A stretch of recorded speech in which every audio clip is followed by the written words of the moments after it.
Alors bonjour à tous les abonnés et à tous les collègues chauffeurs, j'espère que tout le monde va bien. Là je vous ai fait une vidéo importante, alors ça va toucher surtout les débutants, mais ça peut servir aussi aux anciens, une bonne piqûre de rappel, ça fait pas de mal. Alors ça va traiter des 10 compétences pour réussir en VTC. Les 10 compétences qui sont indispensables pour réussir en VTC. Enfin, je pense que, pour moi en tout cas, si on a ces 10 compétences, il y a pas de problème, ça va rouler comme sur des roulettes. Alors, la première compétence, c'est l'anticipation. Avant de commencer, il faut bien préparer son démarrage. Alors si vous créez une entreprise ou une société, bien choisir son statut par rapport à sa situation, son statut juridique.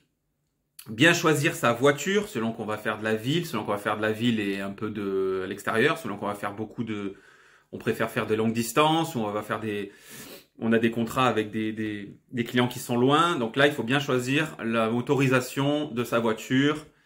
Voilà. Ensuite, une bonne gestion, préparer sa gestion, ses papiers, tout ça, être clair. Donc voilà, la première qualité, l'anticipation, bien préparer son démarrage. Donc statut voiture, stratégie commerciale. Ensuite, en 2, j'ai mis aimer conduire. Voilà, si t'aimes pas conduire, déjà ça va être très compliqué, puisque tu vas faire peut-être au début 9 à 10 heures par jour pour être rentable avec les applications.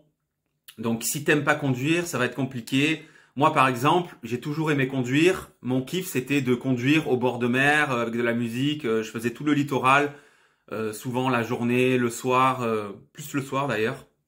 Enfin j'ai toujours aimé conduire. Dès que je partais en voyage avec des amis, c'est moi qui voulais conduire pour aller en Espagne, pour aller en Italie. Bref, j'ai toujours aimé conduire et ça c'est un point fort. Si t'aimes conduire là, c'est indispensable, je pense. Le troisième point, c'est se lever tôt. Se lever tôt ou travailler tard. Mais c'est indispensable.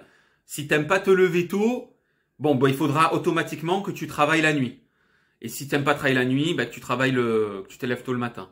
Ça, c'est deux choses qui sont primordiales, c'est-à-dire que les clients, là où il y a les points chauds, où il y a le plus de monde, c'est le matin tôt et le soir à la sortie du travail ou quand les gens sortent. Il faut savoir un truc, c'est que le métier de VTC, tu vas travailler quand les gens sortent et quand les gens s'amusent. Si ça, t'es pas capable de l'intégrer, c'est même pas la peine. Voilà, toi, tu auras du travail quand les gens vont s'amuser. Donc, ça, c'était pour le troisième point. Le quatrième point, être commerçant. Le client, il rentre dans la voiture, même avant qu'il rentre dans la voiture, déjà, tu l'accueilles. En dehors de la voiture, c'est possible aussi. Un grand sourire. Bonjour, monsieur. Enfin, je t'épargne les détails. Sourire, politesse, être commerçant, voilà, calme. Bonne élocution, ça c'est important aussi. Voilà, si t'es pas poli, si t'es pas commerçant, si t'as pas une bonne intention, voilà, dans ta façon de parler, dans ta façon de regarder, ça va commencer un peu, voilà, bancal. La cinquième, c'est être régulier et ponctuel. Ça c'est encore super important. La régularité, surtout si tu as des clients privés. Voilà. Le client privé, il t'appelle, tu y vas, n'importe quelle heure. Ça, c'est important aussi. Après, bien sûr, tu peux pas tout faire, mais essaye d'être le maximum régulier. Voilà, s'il y a des clients qui t'appellent, tu y vas, tu essayes de vraiment satisfaire leurs besoins à n'importe quelle heure. Si tu fais pas ça, tu n'auras jamais de clients réguliers, de clients privés. Ça, c'est voilà. La ponctualité. Voilà, bon, ça c'est logique. Tu arrives à l'heure, tout le temps, voilà, à l'heure de la commande, de la course. Ça, c'est la base. Je veux dire, si t'es pas ponctuel et que t'es pas régulier, ça marchera pas. Le sixième point, être organisé. Alors, organisé, j'entends quoi par là? J'entends le nettoyage de ta voiture. Préparer le matos, c'est-à-dire si tu as des clients privés, les bouteilles, les bonbons, le parapluie en cas de pluie, voilà. Bien préparer aussi son planning, bien regarder son planning, voilà, être organisé, prêt à partir à n'importe quel moment, voilà. Dès que tu as un moment de libre, tu revois un petit peu ton planning, tu revois un petit peu ton matos, tu revois la propreté de ta voiture. Ça, c'est la base. La propreté de la voiture, les gars, et la tenue, ça fait tout. Enfin, pas tout, mais on va dire que ça fait 80% du boulot. Après, c'est toi et ta façon d'être. Le 7e point, la maîtrise de soi. Alors là aussi, très important, la maîtrise de soi. Tu auras des clients qui seront pas trop sympas, qui seront pas polis. Alors, je dis pas qu'il faut tout accepter, hein. Il y a des limites, les gars. Si le gars il va trop loin, ou même les femmes, des fois, peuvent aller trop loin, il faut savoir stopper quand ça a dépassé les limites. Maintenant, voilà, faut relativiser un max. Il y a des trucs, c'est pas grave, quoi. C'est bon.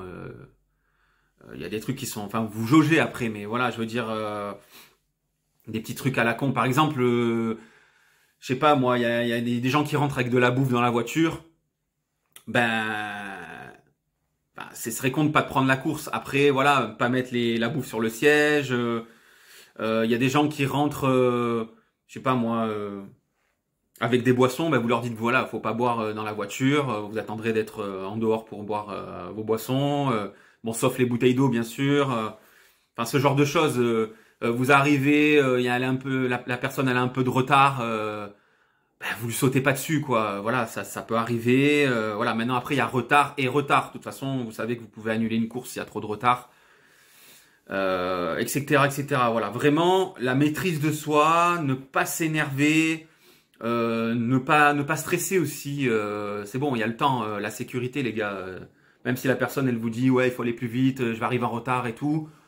Prenez sur vous, vous lui dites oui monsieur, il n'y a pas de souci, je vais faire de mon mieux. Mais bon, vous envoyez pas à la mort non plus, quoi. N'accélérez pas comme un fanjo et ne faites pas n'importe quoi.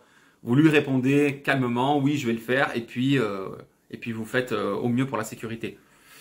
Voilà, alors ensuite le point 8, la bonne présentation. La bonne présentation, les gars. La tenue correcte exigée. Alors, en application, une tenue correcte, polo, une veste... Enfin voilà, quelque chose qui présente bien, un pantalon de ville, chaussures de ville. Après,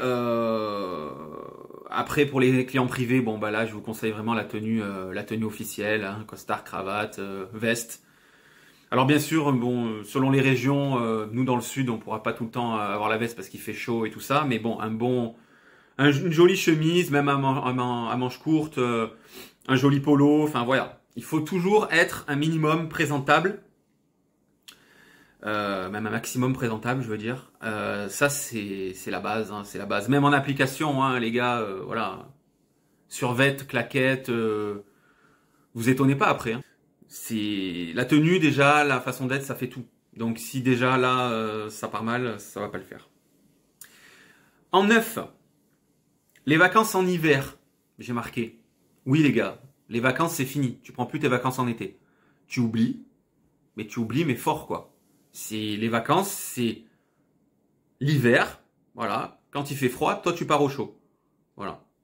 Si ça peut te consoler, quand les gens seront dans le froid, toi, tu iras au chaud. Voilà. Et je te conseille janvier, février, c'est les périodes les plus calmes. Tu pars en vacances en janvier ou en février. Ou les deux si tu as fait un carton pendant l'année. Et ça, c'est à toi de te gérer.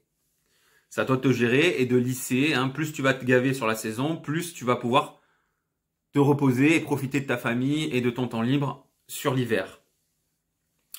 Et en 10, pour finir, en 10, se dégager du temps pour soi et sa famille.